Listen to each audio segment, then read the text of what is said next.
This is probably pretty obvious for some of you guys, but yeah, it wasn't for me, so today let's talk about why you should have a B pedalboard.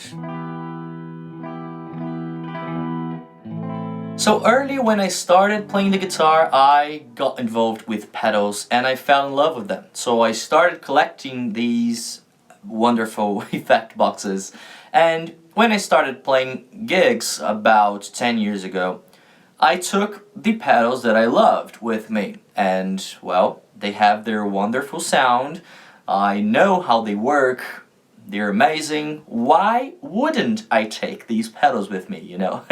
I learned the hard way why you shouldn't take your main, A pedalboard to all gigs that you do. Mostly, when you're starting out. Because you see, when you're a professional band, you're working with professional musicians. Here I'm talking like, big budget gigs and having roadies and a crew that is going to care for your gig and is going to set everything up for you and your bandmates so you guys can play. In that reality, it's fine to take your pedals around.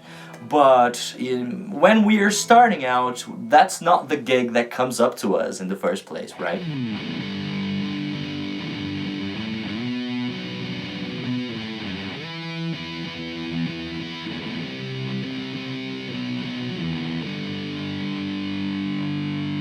So this is the pedalboard I would take on these gigs, filled with my favorite pedals and the sounds that I hear on my favorite records. And well, that's the reason why in some other gigs I do not take these pedals anymore.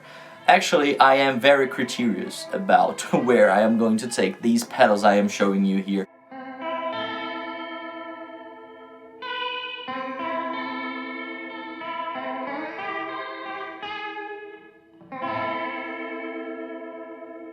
So 10 years ago, I was going to a gig. We were getting paid like about 10 or 15 bucks each bandmate to play about, 2 to 3 hours. So anyway, we went to gig in that party, that kind of a barbecue family party, this kind of stuff we have here in Brazil. So people started drinking. Along with that, people started dancing. They spilled drinks over my pedals.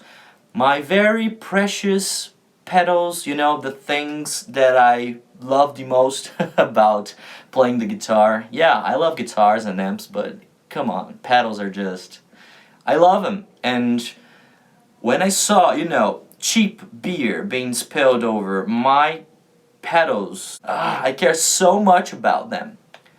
They're there, dirty and filthy. And this specific person also spilled drinks over my bassist's pedalboard. Luis, he's the same bassist I work with nowadays.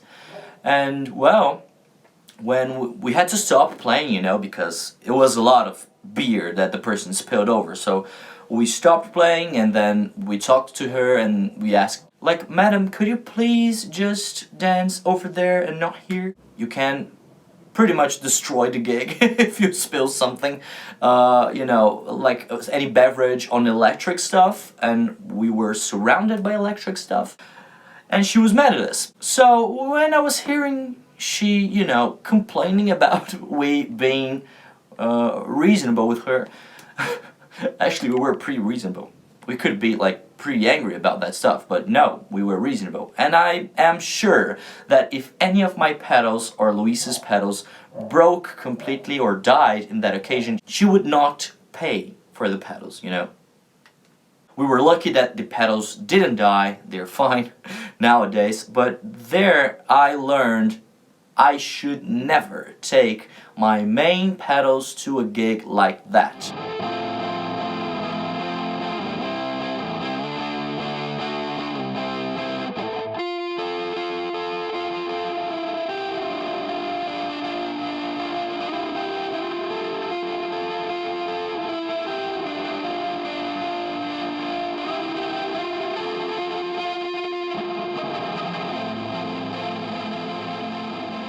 Why should you build a B pedalboard? Because when you gig at a place like this, you know, there's people dancing close to you and they're probably going to spill something over, or maybe something else happens, you know. Why should you build a B pedalboard?